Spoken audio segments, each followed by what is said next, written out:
You know what's hilarious? We spend more time deciding what to binge watch on Netflix than we do designing the first hour of our day. And then we wonder why life feels like we're constantly playing catch-up with a game we didn't even know we signed up for. Here's the thing. The ancient Stoics figured out 2,000 years ago that your favorite productivity guru is now selling for $997. The battle for your entire day is won or lost in the first 60 minutes after you wake up, not at your 2 p.m. meeting, not during your evening wind-down routine. Right there, in those bleary-eyed moments when your alarm goes off and your brain is basically a confused potato trying to remember why existing is a thing. Marcus Aurelius, the Roman emperor who could have spent his mornings being fed grapes by servants, was waking up at dawn telling himself, "Get up. You have work to do as a human being." Meanwhile, most of us wake up, immediately grab our phones, and let some algorithm decide what our first thoughts of the day should be. Solid plan. But 2026 is going to hit different, not because of some magical cosmic shift, but because you're about to discover 10 morning disciplines rooted in Stoic philosophy that will literally rewire your brain's operating system. We're talking neuroplasticity meets ancient wisdom, science handshaking with Seneca, your prefrontal cortex finally getting the upgrade it's been begging for. And before you roll your eyes thinking this is another wake up at 5 a.m. and crush it sermon, relax. This isn't about toxic productivity or pretending you're a Navy SEAL when you're actually an accountant named Derek. This is about leveraging principles that helped people navigate plague, war, political chaos, and the collapse of empires. Light stuff. If it worked when Rome was literally burning, it'll probably work when your inbox is on fire. So grab your coffee, silence your phone, yes, actually silence it, I'll wait, and let's talk about the 10 morning disciplines that separate people who control their day from people whose day controls them. Discipline 1, the Marcus Aurelius wake-up slap. Marcus Aurelius had this wild habit of giving himself a pep talk every single morning, but not the "you're amazing, believe in yourself" kind, more like the "get your ass up, you signed up for this life, now act like it" variety. Here's his actual morning thought from Meditations. At dawn, when you have trouble getting out of bed, tell yourself, "I have to go to work," as a human being. Brutal, beautiful, effective. The modern translation is stop negotiating with yourself the moment consciousness arrives. Your brain will offer you 17 reasons why 5 more minutes won't hurt. Your brain is also the same organ that thinks eating an entire pizza at midnight is genius-level planning. Maybe don't trust it unsupervised. The Stoics understood something neuroscience confirmed 2 millennia later. The voice that tells you to stay in bed, to skip the hard thing, to take the easy path, that's not wisdom. That's your amygdala trying to conserve energy because it still thinks you might need to run from a tiger later. Your amygdala doesn't know you work in marketing. So here's the discipline. Before your feet hit the floor, recite your version of Marcus's wake-up call. Something like, "I'm awake, I'm alive. Billions of people across history would have killed for this ordinary morning. Time to earn it." Sounds cheesy? Maybe. But you know what's actually cheesy? Being 40 years old and still hitting snooze like you're a teenager avoiding algebra class. The rewiring happens in the decision. Every single morning you override the comfort-seeking impulse, you're literally strengthening the neural pathways associated with self-discipline. It's like doing a push-up for your prefrontal cortex.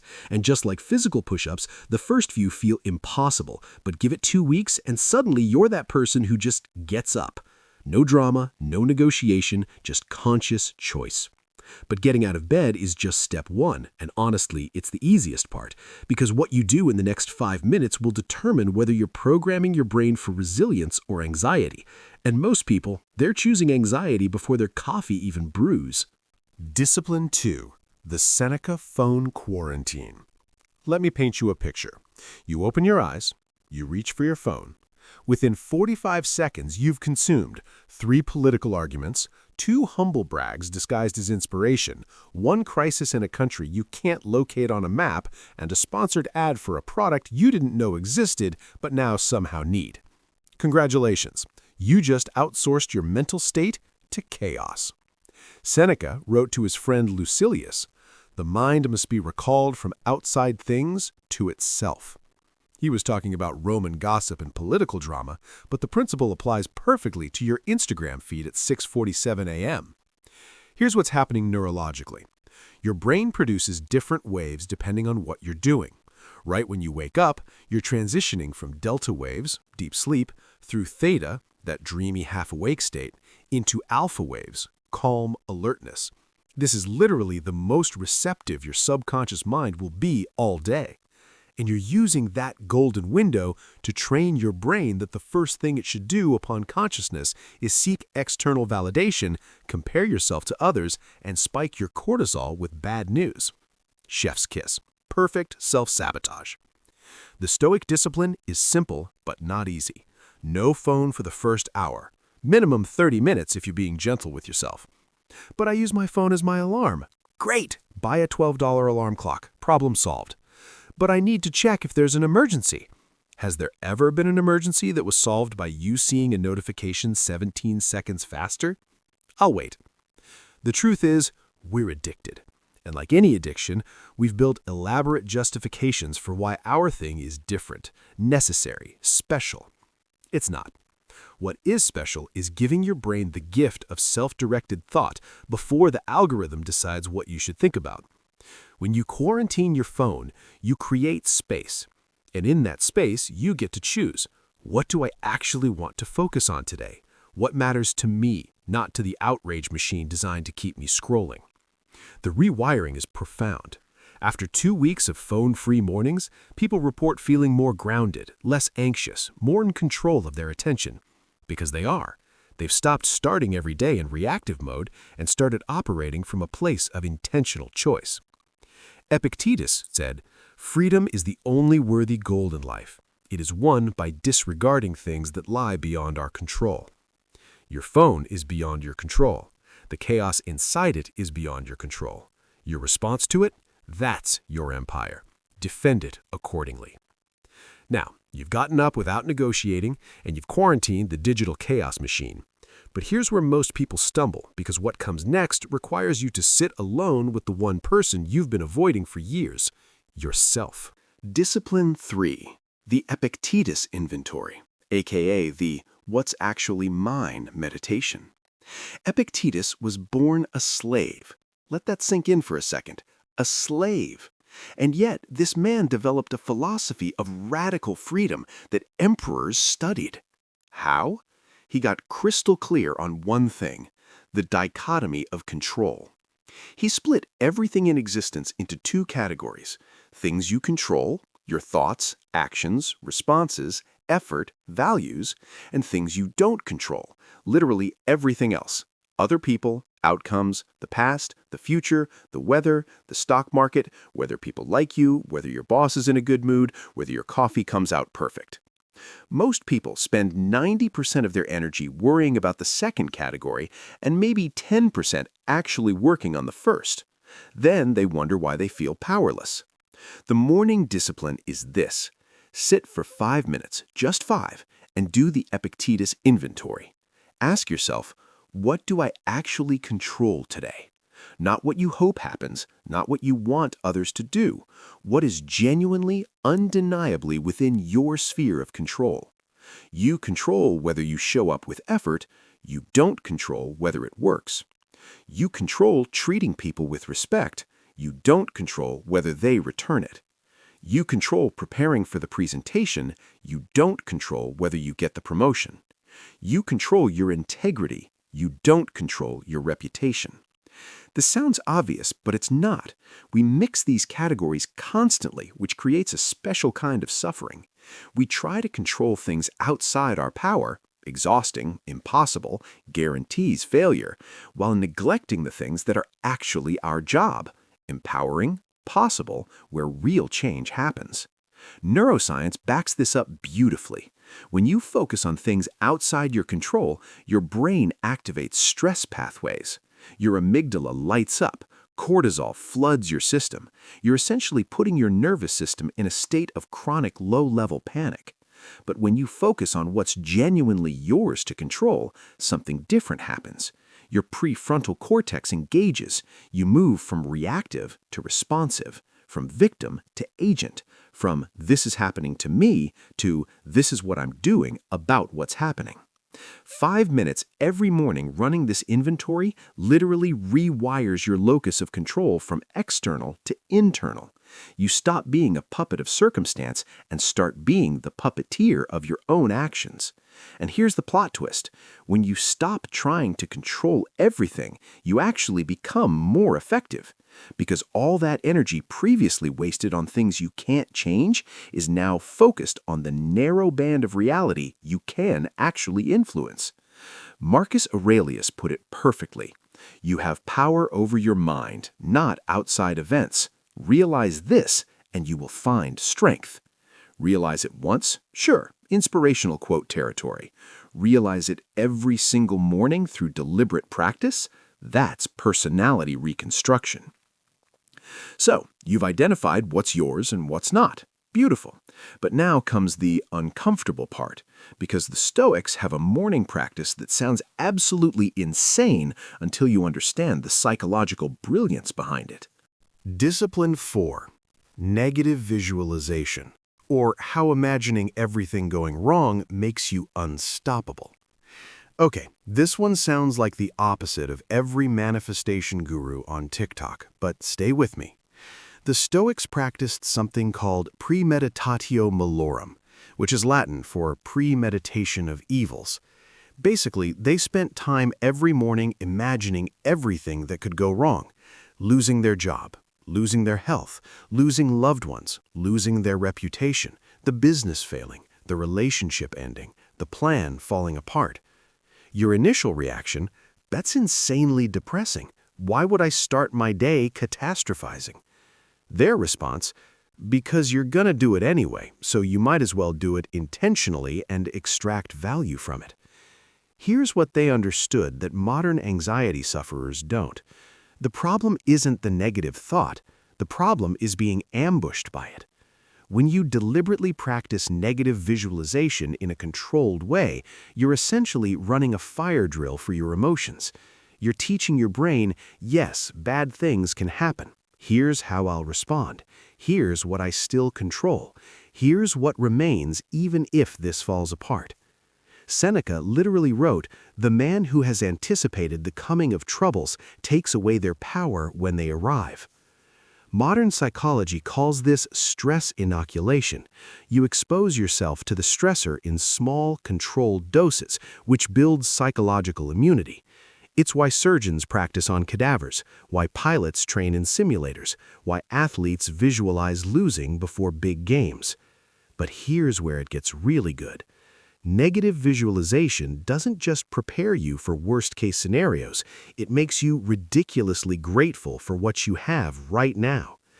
When you spend 2 minutes imagining your life without your health, then open your eyes and realize you can walk, see, breathe without effort, suddenly your ordinary morning feels like a miracle, because it is. When you imagine losing someone you love, then hear them in the next room. The annoyance you felt about their snoring last night transforms into appreciation that they're still here. The Stoics weren't pessimists. They were realists who hacked gratitude by confronting impermanence. Here's the morning practice. Pick one thing you value: your job, your health, a relationship, your home, your ability to pursue your goals. Spend 60 seconds vividly imagining it's gone, really gone. Feel that loss. Then open your eyes and recognize you still have it, today, right now. The neurological shift is immediate. Your reticular activating system, the part of your brain that decides what to pay attention to, recalibrates. Suddenly, you notice what you have instead of only what you lack. And when the actual bad things happen, because they will, life guarantees it. You're not shattered, you're prepared. You've already run this scenario. You know you'll survive because you've mentally survived it already. This is how Marcus Aurelius dealt with betrayal, plague, war, and the death of children, not by pretending bad things wouldn't happen, but by rehearsing his response until he was ready. You can manifest your dreams and still get hit by reality, or you can practice negative visualization and become unshakable regardless of what happens. Your choice. Now that you've made peace with impermanence and built psychological armor, it's time to address the thing that actually ruins most people's mornings before they even start, the narrative running on loop in their head. Discipline 5. The inner dialogue audit. Talking to yourself like you're not your own worst enemy. Fun fact, you talk to yourself more than anyone else talks to you, by a factor of about 10,000 to 1. Uncomfortable fact, most of that self-talk would get you immediately fired if you said it to a coworker. You're so stupid. Why do you always mess this up? You're not good enough. Everyone's going to see you're a fraud. You should just give up. Imagine saying that to a friend going through a hard time. You wouldn't, because you're not a sociopath. But somehow, when the target is yourself, this abusive coaching style seems normal? The Stoics were obsessed with self-talk because they recognized it as the interface between events and emotions. Epictetus literally said, "It's not things that upset us, but our judgments about things." Translation, the story you tell yourself about what happened matters infinitely more than what actually happened. You don't get the promotion. That's an event. Neutral. Just data. Your brain's story, option A, I'm not good enough. I'll never advance. I should quit. Your brain's story, option B, that position wasn't the right fit. I'll learn what I can and prepare for the next opportunity. Same event, completely different emotional outcome, and the only difference is the narrative. Here's the morning discipline. Audit your inner dialogue for 5 minutes. Sit quietly and just listen. What's your brain saying when you're not consciously directing it? What's the background commentary? For most people, it's a horror show, a greatest hits compilation of every criticism, doubt, and fear they've internalized since childhood, now on autoplay. The Stoic practice isn't to fight these thoughts or suppress them, it's to recognize them as thoughts, not truths, to see them as suggestions your brain is making, which you can accept or decline. Marcus Aurelius wrote in his private journal, remember these were notes to himself, never meant for publication, "The things you think about determine the quality of your mind. Your soul takes on the color of your thoughts." He knew that if he let his mind run wild with catastrophizing, resentment, and negativity, that's who he'd become, so he audited, constantly. Modern neuroscience confirms this. Your brain has something called neuroplasticity. It physically reshapes based on repeated thought patterns. Think anxious thoughts constantly, you'll build anxiety superhighways in your neural network. Think resilient, rational thoughts, you'll build those pathways instead. You're literally sculpting your brain with your self-talk. So here's what you do. When you catch a destructive thought during your morning audit, don't judge it, don't fight it, just reframe it. I'm terrible at this becomes I'm still learning this. Everyone's better than me becomes everyone's on their own timeline. I always fail becomes I've had setbacks and I've kept going. It feels fake at first, like you're lying to yourself. You're not. You're being accurate instead of dramatic. You're being your own good coach instead of your own abusive one. Do this every morning for 30 days and you'll rewire your default narrative. The critical voice doesn't disappear. It's been with you too long for that, but it loses power. It becomes background noise instead of soundtrack. And when you change the story about yourself, you change everything. You've gotten better at how you talk to yourself. Progress. But the Stoics knew that internal dialogue is only half the battle. The other half is what you're feeding that dialogue with, which brings us to possibly the most underrated morning discipline. Discipline 6. Consuming wisdom before consuming noise. The Stoic information diet. There's a reason every Stoic philosopher we know about was obsessed with reading and studying early in the day, not as procrastination, not as entertainment, as mental nutrition. Seneca read philosophy every morning. Marcus Aurelius studied Epictetus before handling empire business. Epictetus himself started each day reviewing principles before teaching students. They understood something we've forgotten. Your mind is going to be filled with something. The only question is whether you're choosing the filling or letting random garbage do it for you. Think about your current information diet and be honest. First thing you consume, probably news designed to make you afraid, angry, or inadequate. Maybe social media engineered to trigger comparison and FOMO. Perhaps emails that put you immediately in reactive mode, responding to other people's priorities instead of setting your own. Then you wonder why you feel scattered, anxious, and behind before 9 a.m. Here's the Stoic discipline. Consume wisdom before you consume noise. 15 minutes. That's it. Before you check anything external, read something that makes you better. Not self-help fluff, not toxic positivity, actual philosophy, actual wisdom. Marcus Aurelius, Epictetus, Seneca, modern Stoics like Ryan Holiday or William Irvine, Buddhist texts, ancient wisdom traditions, things written by people who genuinely wrestled with what it means to live well. But I don't have time. You have time to scroll Instagram for 30 minutes. You have time to watch reaction videos to shows you're not even watching. You have 15 minutes. But I'm not a philosophy person. Neither was Marcus Aurelius until he needed to be. Philosophy isn't abstract academic nonsense. It's literally just thinking carefully about how to live. You're already doing philosophy. You're just doing it badly. Here's what happens neurologically when you start your day with wisdom instead of noise. Your brain's reticular activating system gets programmed with different priorities. Instead of being primed to notice threats, outrage, and things you lack, you're primed to notice virtue, opportunity, and things within your control. Your prefrontal cortex, the rational, planning, executive function part of your brain, gets activated before your amygdala, the emotional, reactive, fight or flight part. This means you're operating from reason instead of emotion throughout the day. You're literally installing better software before running the program. Seneca put it this way: leisure without study is death, a tomb for the living person. Brutal, but accurate. If you're not deliberately developing your mind, it's deteriorating. There's no neutral. You're either growing or declining. The morning wisdom practice creates compound interest for your entire life. 15 minutes a day is 91 hours a year. That's nearly 4 full days of wisdom consumption annually. Do that for a decade and you've read the equivalent of 40 days of philosophy.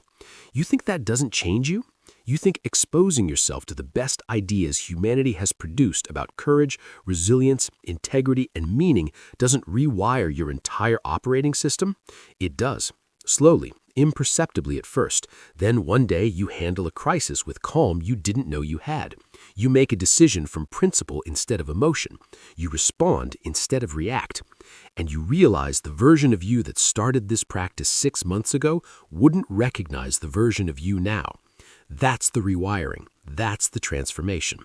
But here's the catch. It only works if you actually apply what you read, which brings us to the discipline that separates philosophical hobbyists from actual practitioners. Discipline 7.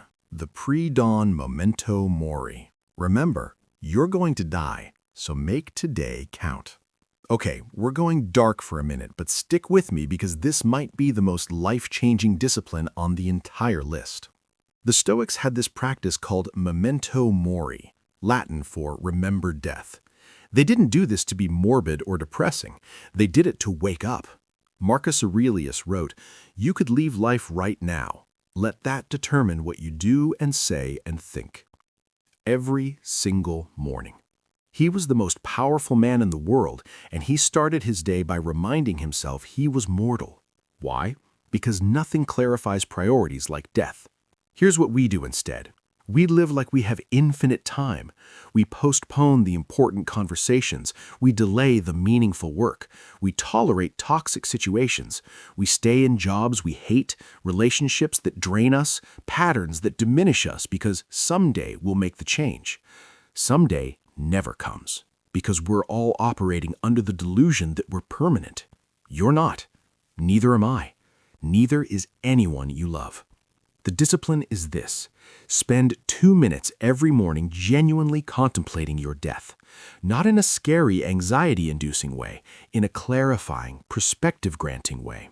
Imagine you got the call today. 6 months to live. What changes? Who do you call? What do you stop tolerating? What do you finally start doing?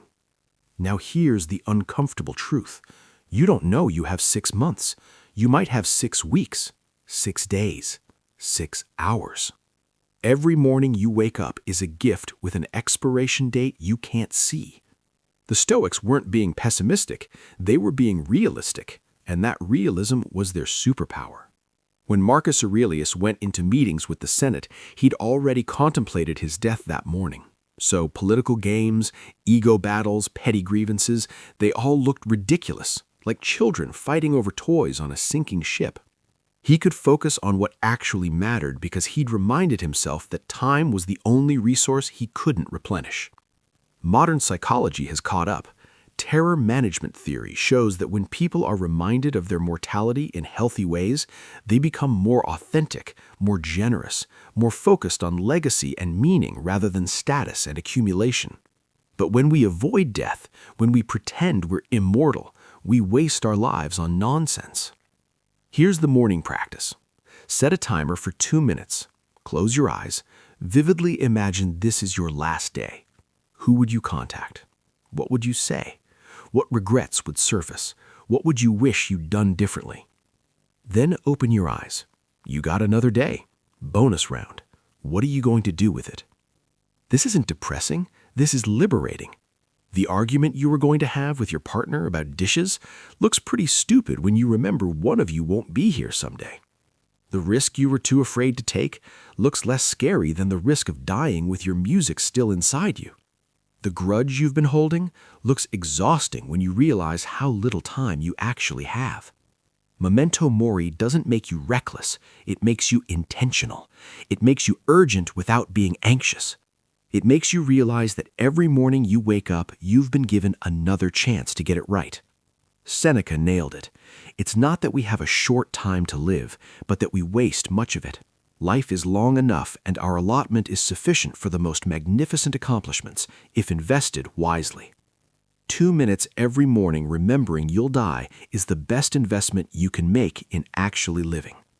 You've confronted your mortality, you've gotten clear on what matters, but none of this works if your body is a wreck, which is why the Stoics were absolutely obsessed with this next discipline that modern self-help conveniently ignores. Discipline 8. The physical priming. Because your mind lives in a body, not a cloud. Here's something annoying about the Stoics. They were shredded. Well, maybe not all of them, but the principle stands. Marcus Aurelius trained daily. Seneca, despite being sickly, exercised rigorously. Epictetus taught that physical training was essential for mental training. They understood something your favorite meditation app forgot to mention. Your mind doesn't exist in some ethereal realm. It's trapped in a meat suit that needs maintenance. When your body is sluggish, inflamed, and pumped full of stress hormones, your mind doesn't get to opt out. You can have the best philosophy in the world, but if you're sleep-deprived, sedentary, and running on sugar and caffeine, your executive function is compromised. It's like trying to run high-performance software on a computer that's overheating with 17 viruses. Good luck with that. The morning discipline is simple. Move your body for at least 20 minutes. Not later, not after work, not when you have time. First thing, non-negotiable. And before you groan that you're not a morning workout person, remember, neither were you a morning phone-checking person until you made it a habit. You're not a morning anything person. You're just a person with habits. The exercise doesn't have to be intense. It just has to be intentional. Could be yoga, could be a run, could be lifting weights, could be a walk while listening to wisdom. Hey, look at that, combining disciplines. Could be mobility work, stretching, calisthenics. The format matters less than the consistency. Here's what happens when you move first thing. Your brain gets flooded with BDNF, brain-derived neurotrophic factor, which is basically miracle grow for neurons. You're literally growing your brain. Your body clears out cortisol left over from sleep and replaces it with endorphins, dopamine, and serotonin. You're biohacking your own pharmacy. Your prefrontal cortex wakes up faster, better decision-making, impulse control, and emotional regulation for the entire day. You prove to yourself before anything has gone wrong that you can do hard things. That psychological momentum carries forward. Marcus Aurelius didn't exercise because he wanted abs. He exercised because he knew a strong body supported a strong mind. When you're physically capable, you feel capable. When you feel capable, you act capable. It's a virtuous cycle. And here's the part nobody talks about. Physical discipline bleeds into mental discipline. When you can force yourself to do one more rep, you can force yourself to have one more difficult conversation. When you can push through discomfort in a workout, you can push through discomfort in your work. When you can delay gratification at 6 a.m. by getting out of bed to exercise instead of staying comfortable, you can delay gratification at noon by doing deep work instead of scrolling. The Stoics called this training for life because they understood that everything is training. You're either training yourself to be disciplined or training yourself to be weak. 20 minutes every morning. Your body moves, your mind awakens, your day starts from a place of strength instead of depletion. Seneca wrote, "We should take wandering outdoor walks so that the mind might be nourished and refreshed by the open air and deep breathing." Substitute walks with whatever movement you prefer. The principle remains. Your philosophy lives in your body. Maintain the vehicle. You've moved your body, blood flowing, mind awake, you're feeling good.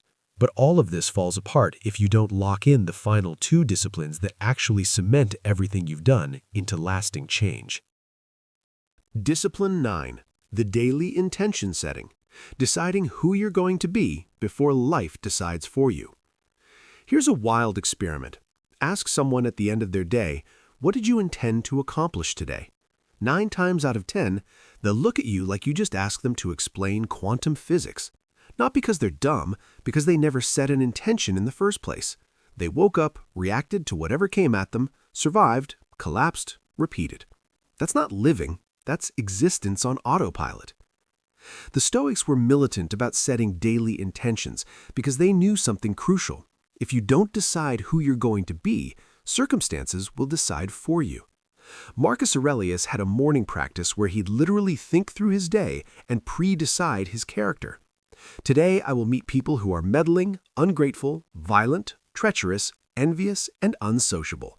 They are like this because they don't know good from bad. But I have recognized the nature of good and that it's beautiful, and the nature of bad and that it's ugly. None of them can implicate me in ugliness.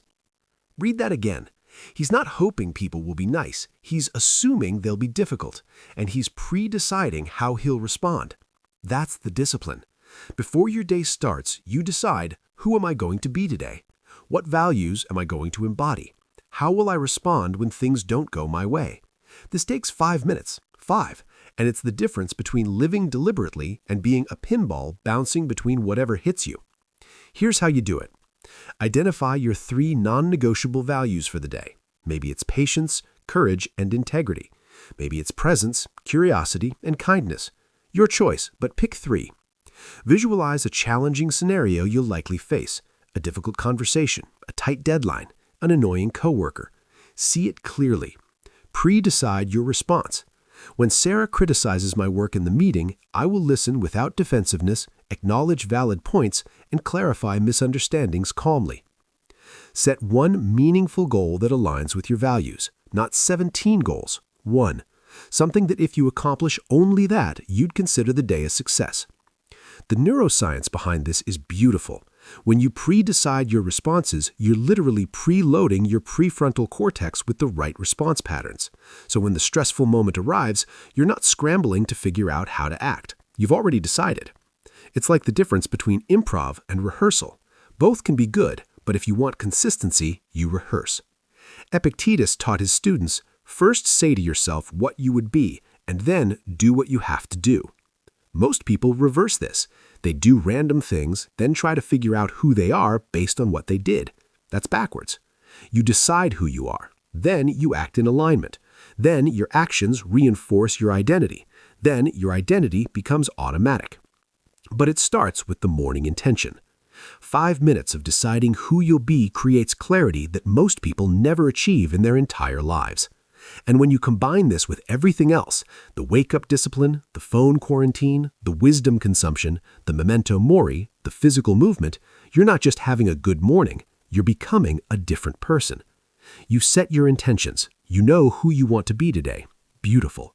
But there's one final discipline that determines whether any of this actually sticks, or whether you'll be back to chaos by next week. Discipline 10.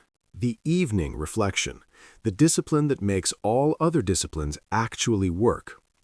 Okay, plot twist. This is technically an evening discipline, but it belongs in a morning discipline video because without it, everything else eventually crumbles. The Stoics were obsessed with the evening review. Seneca did it, Marcus Aurelius did it, Epictetus taught it to every student. Because here's the thing about building discipline. You don't build it by trying harder, you build it by tracking honestly. Every single evening, Seneca would sit in the quiet dark and ask himself 3 questions. What bad habit did I cure today? What vice did I resist? In what way am I better? Not was I perfect, not did I achieve everything, but did I improve, even slightly? Marcus Aurelius added his own twist. What have I done today toward my training? Have I lived according to my principles? This isn't about guilt. It's not about shame. It's about data. You're running an experiment on yourself. Every morning you set intentions, practice disciplines, make choices. Every evening you review the results. What worked? What didn't? Where did you succeed? Where did you fail? What patterns are emerging? Without this review, you're just hoping you're improving. With it, you know. Here's the evening practice. Spend 10 minutes, just 10, reviewing your day. You can journal it, you can just think through it. Format doesn't matter. Honesty does. Ask yourself, did I live according to my values today? Where did I succeed at my disciplines? Where did I fail and why? What triggered me into old patterns? What would I do differently if I could replay today? What am I grateful for from today? What's one thing I'll do better tomorrow?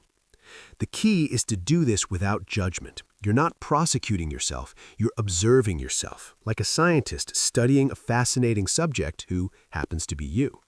When you notice you failed at something, skipped your morning workout, got reactive in a conversation, wasted 2 hours scrolling, you don't beat yourself up, you just note it.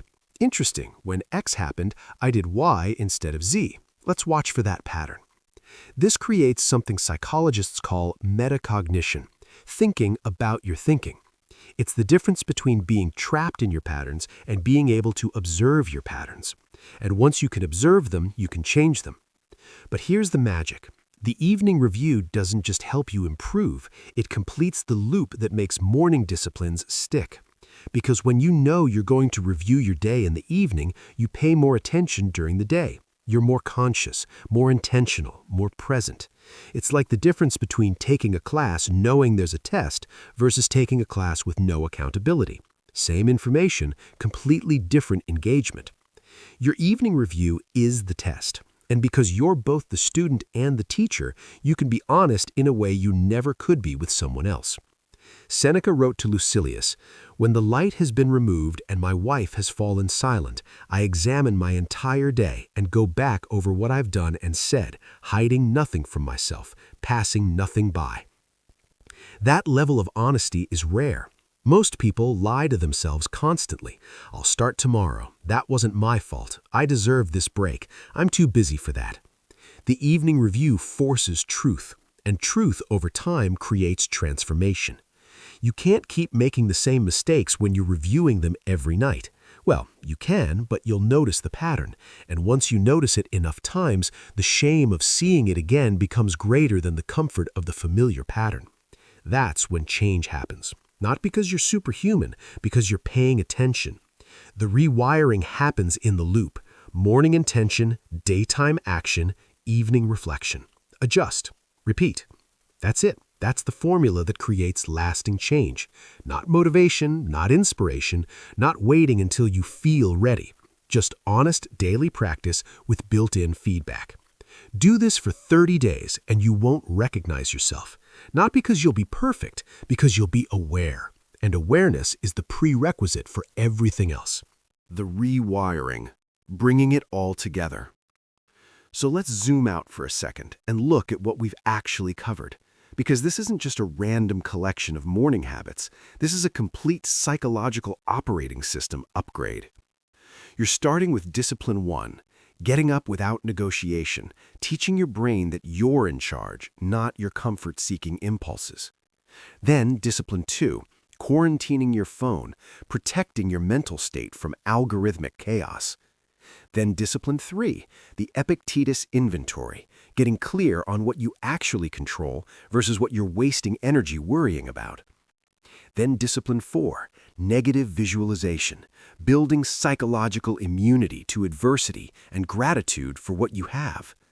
Then Discipline 5, the inner dialogue audit, rewriting the abusive story you tell yourself into something actually useful. Then Discipline 6, consuming wisdom before noise, programming your mind with philosophy instead of panic. Then Discipline 7, memento mori, remembering your mortality so you actually live before you die. Then Discipline 8, physical priming, maintaining the vehicle your mind lives in. Then Discipline 9, daily intention setting, deciding who you'll be before life decides for you. And finally, Discipline 10, evening reflection, closing the loop so everything actually sticks. This isn't about becoming some robotic productivity machine. It's about becoming someone who actually has agency in their own life. The Stoics didn't develop these practices because they were naturally disciplined. They developed them because they were humans dealing with the same chaos, temptation, distraction, and difficulty you're dealing with. The difference is they recognized something most people miss. Your life is the sum of your mornings. You can have the best intentions, the biggest dreams, the most detailed plans, but if you wake up and immediately surrender control of your attention, your energy, and your mindset, none of it matters. The morning is the leverage point. It's where small inputs create massive outputs. 20 minutes of disciplined morning practice can determine the next 16 hours. That's an 8-to-1 return. Show me another investment with that ratio. But here's what nobody tells you. The first week sucks. Your brain will hate this. Your body will resist. You'll feel like you're forcing it, because you are. You're overriding years, maybe decades of conditioning. Your neural pathways are literally rearranging themselves. That feels uncomfortable. It's supposed to. Week 2 gets easier. The practices start feeling less like chores and more like choices. Week 3, something shifts. You start noticing results, calmer responses, better decisions, more energy, clearer thinking. Week 4, it's becoming automatic. You're not forcing it anymore, you're just doing it. Month 3, you're a different person. Not perfect, but fundamentally altered. People will notice, you seem different. What changed? And you'll think about your morning, the 60 to 90 minutes you now spend intentionally building yourself instead of reactively responding to chaos. That's what changed. Everything. And nothing. You just started paying attention. The commitment. Your move. So here's where we are. You've just consumed about 40 minutes of philosophy, neuroscience, and practical wisdom that most people will never encounter. You have 2 options. Option 1. Close this tab. Think, that was interesting. Do absolutely nothing differently. Wake up tomorrow, grab your phone, scroll through anxiety, react to chaos, repeat your current patterns, and wonder why nothing changes. Option 2, implement even one of these disciplines. Just one, tomorrow. Not all 10, one. Pick the one that made you most uncomfortable. That's probably the one you need most. Can't get out of bed without negotiating? Start there. Phone addiction? Quarantine it. Overwhelmed by things outside your control? Run the Epictetus inventory. Need perspective? Try memento mori. Whatever it is, do it tomorrow. One discipline, 7 days. See what happens. Because here's the truth the Stoics understood. Knowing philosophy and practicing philosophy are completely different things. You can read every book, watch every video, memorize every quote, and still be the same person you were before. Or you can take one practice, apply it consistently, and actually transform. Epictetus said it best. Don't explain your philosophy, embody it. This video isn't here to entertain you, it's here to challenge you. The ancient Stoics developed these practices while navigating war, plague, political chaos, and personal tragedy. You're navigating a difficult inbox and some relationship stress. If they could do this while Rome burned, you can do this while your email pings.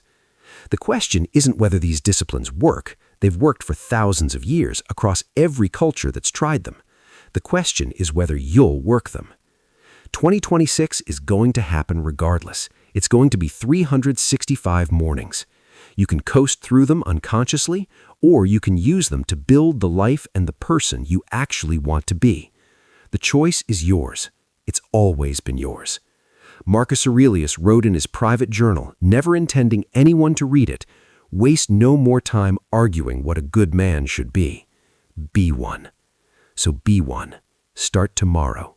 Pick one discipline. Prove to yourself that you're capable of more than you think. And if this video helped, if any of this resonated, hit that like button so other people can find it. Share it with someone who needs to hear it. Subscribe if you want more philosophy that actually changes lives instead of just sounding smart. But most importantly, do the work.